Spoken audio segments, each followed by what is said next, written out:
Hello students. तो आज हम स्टार्ट कर रहे हैं चैप्टर नंबर 4, संधारित्र तथा परावैद्युत। ठीक है, तो इसमें आज हम पढ़ेंगे चालक तथा वैद्युत रोधी अथवा परावैद्युत। ठीक है, चालक क्या है, वैद्युत रोधी पदार्थ क्या है, या परावैद्युत जो है क्या है। ठीक है, और इसमें हम पढ़ने वाले हैं बच्चों आज संधारित्र जो है चालक की जो धारिता है, धारिता की परिभाषा उसके बारे में पढ़ने वाले हैं। गोली चालक क्या है, उसकी धारिता के लिए व्यंजक क्या होता है, ये हम सब पढ़ने वाले हैं आज। ठीक है, तो पहले पार्ट में आपका स्वागत है। देखिए शुरू करते हैं बच्चों, काफी इंटरेस्टिंग होने वाला है चैप्टर, बहुत ही महत्वपूर्ण है। यहाँ से सवाल पूछे जाते हैं, इस साल भी 2025 में भी सवाल पूछा गया है, तो इस चैप्टर से सवाल आता ही आता है, तो काफी महत्वपूर्ण होने वाला चैप्टर है। तो आइए पार्ट फर्स्ट देखते हैं। तो इसमें सबसे पहले पढ़ते हैं बच्चों चालक। चालक से पहले मैं आपको बता दूं, चालक तथा वैद्युत रोधी या परावैद्युत क्या है। तो देखो बच्चों, देखो पदार्थ के वैद्युत के गुण के आधार पर, यानी पदार्थों को उनके वैद्युत के गुण के आधार पर, वैद्युत के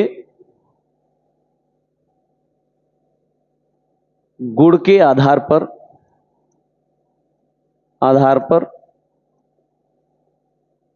पदार्थों को दो वर्गों में वर्गीकृत किया गया है। पदार्थों को दो भागों में बांटा गया बच्चों, वैद्युत के गुण के आधार पर बात चल रही है। पदार्थों को दो भागों में बांटा गया है।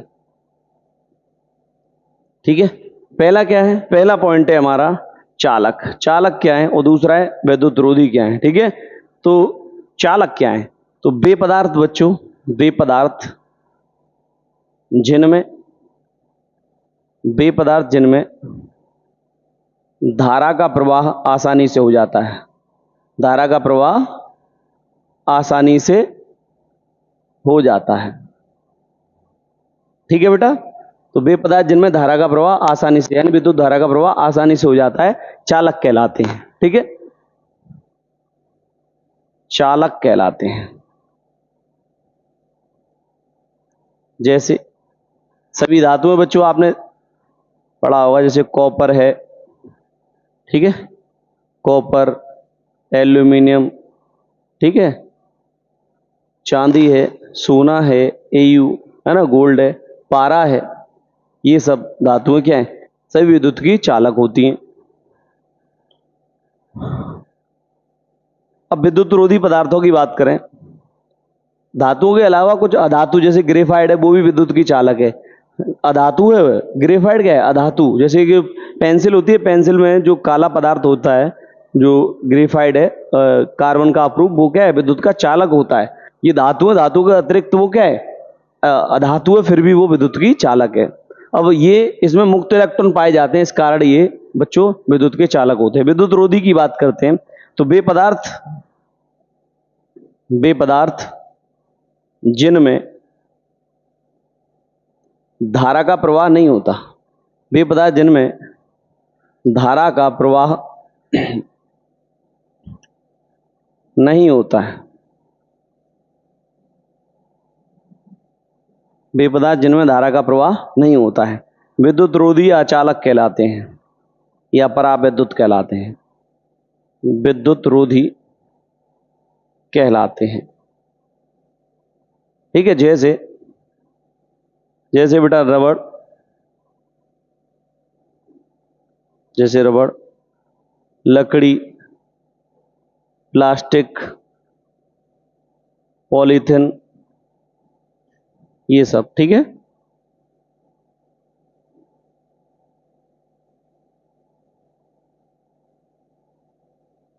पॉलीथिन, ये ठीक है बेटा। अब देखो, ये हो गए आपके चालक और अचालक, जिसे हम वैद्युत रोधी कह सकते हैं। अब बात करते हैं चालक की धारिता की। चालक की धारिता क्या होती है, तो चालक क्या करता है, आवेश को ग्रहण कर लेता है। आवेश को अपनी ओर, चालक के अंदर, किसी चालक के अंदर आवेश को ग्रहण करने की क्षमता होती है। ठीक है, उसी को हम उसकी क्या कहते हैं, चालक की धारिता कहते हैं। तो चालक द्वारा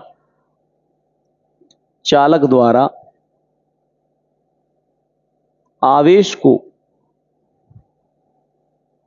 को ग्रहण करने की क्षमता को, चालक द्वारा आवेश को ग्रहण करने की क्षमता को उसकी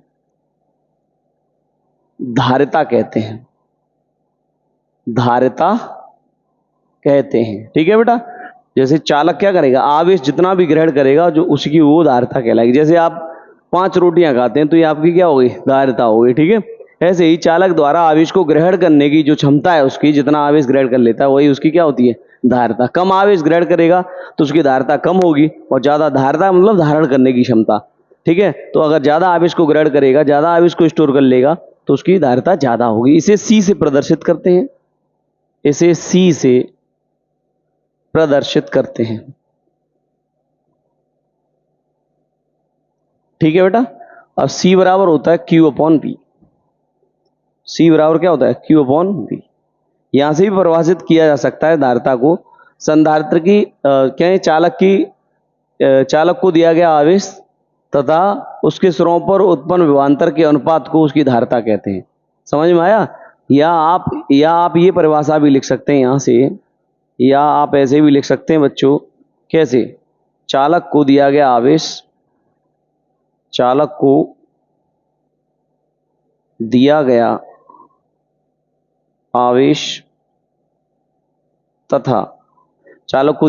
तथा उसके सिरों पर उत्पन्न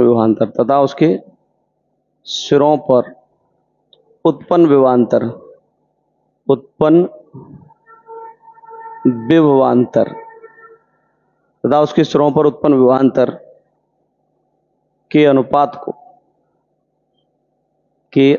को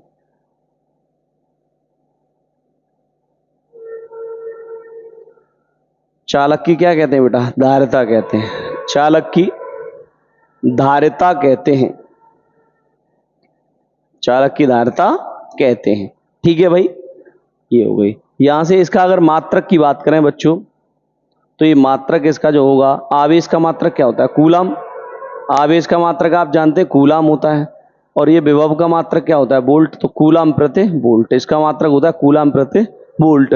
या बच्चों इसका मात्रक होता है फैराड। क्या होता है, फैराड।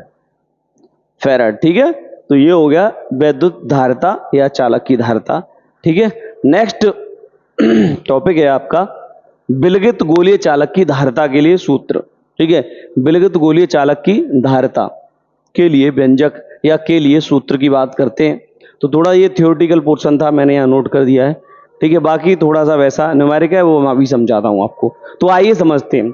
माना एक विलगित गोलीय चालक है। विलगित का क्या मतलब होता है भाई, विलगित चालक या विलगित निकाय एक ऐसा चालक या ऐसा निकाय होता है जिस पर बाह्य वातावरण का कोई प्रभाव नहीं होता। यानी कहने का मतलब वो बाह्य वातावरण से न तो ऊर्जा लेता है और न ऊर्जा बाह्य वातावरण को देता है। विलगित निकाय का मतलब क्या है, ऐसा निकाय, या विलगित चालक का मतलब ऐसा चालक जो न तो बाहर से कोई ऊर्जा लेगा और न बाहर को कोई ऊर्जा देगा। समझ में आया?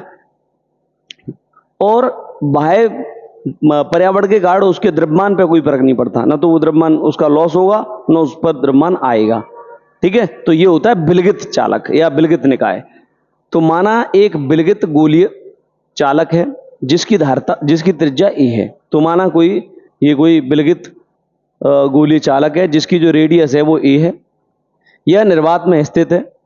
जब इसे प्लस क्यू आवेश दिया जाता है तो यह इसके पृष्ठ पर समान रूप से वितरित हो जाता है। और आप इस बात को जानते हैं, जब किसी गोलीय चालक को आवेश देते हैं तो उसके पृष्ठ पर समान रूप से वितरित हो जाता है। तो ये गोलीय, इसको हमने प्लस क्यू आवेश दिया तो ये इसके पृष्ठ पर समान रूप से वितरित हो गया इस पर। ठीक है बेटा। अच्छा, गोलीय चालक के पृष्ठ पर या पृष्ठ के बाहर किसी बिंदु पर वैद्युत विभव ज्ञात करने के लिए प्लस क्यू आवेश को चालक के केंद्र पर स्थित मान सकते हैं। यानी अगर हमने कहा कि ये चालक है तो चालक के पृष्ठ पर या कहीं बाहर वैद्युत विभव अगर ज्ञात करना है हमको, तो वैद्युत विभव ज्ञात करने के लिए हम आवेश को केंद्र पर मान लेते हैं। ये जो प्लस क्यू आवेश है मान लीजिए केंद्र पर रखा है, ठीक है।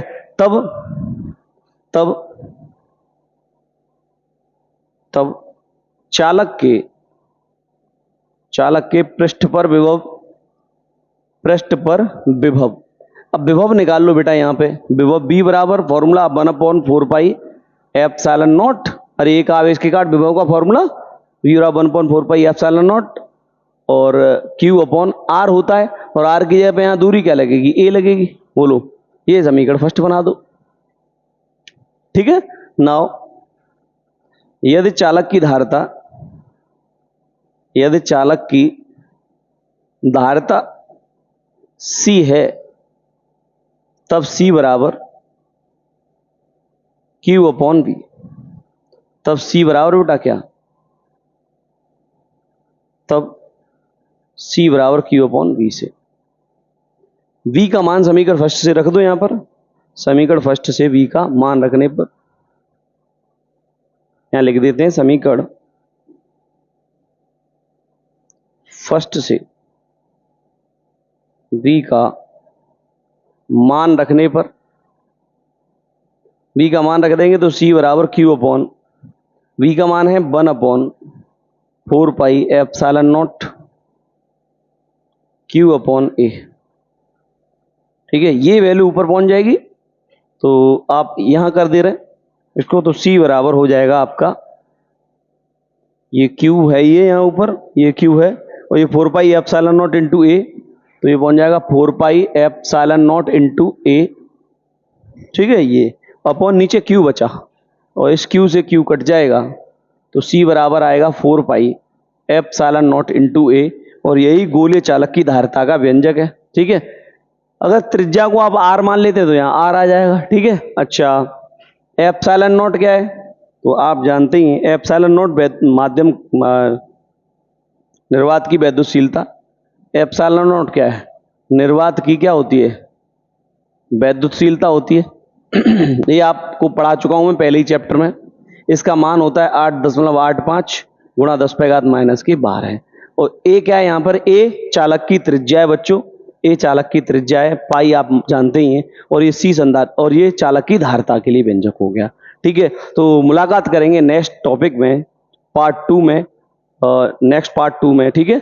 और देखते रहिए, नेक्स्ट जो टॉपिक होने वाले हैं काफी महत्वपूर्ण है बच्चों, तो बड़े ध्यान से देखिएगा, नोट करते जाइए, ठीक है। नोट करते जाइए, रिवीजन करते जाइए, ये बहुत महत्वपूर्ण है। आप एक एक डेरिवेशन को 5-5 बार रिवीजन करें कम से कम, बहुत काम आएगा, ठीक है। तो वीडियो को लाइक और शेयर करना ना भूलें, क्योंकि बहुत मेहनत लगती है बच्चों इसमें। Thanks for watching, bye bye, take care.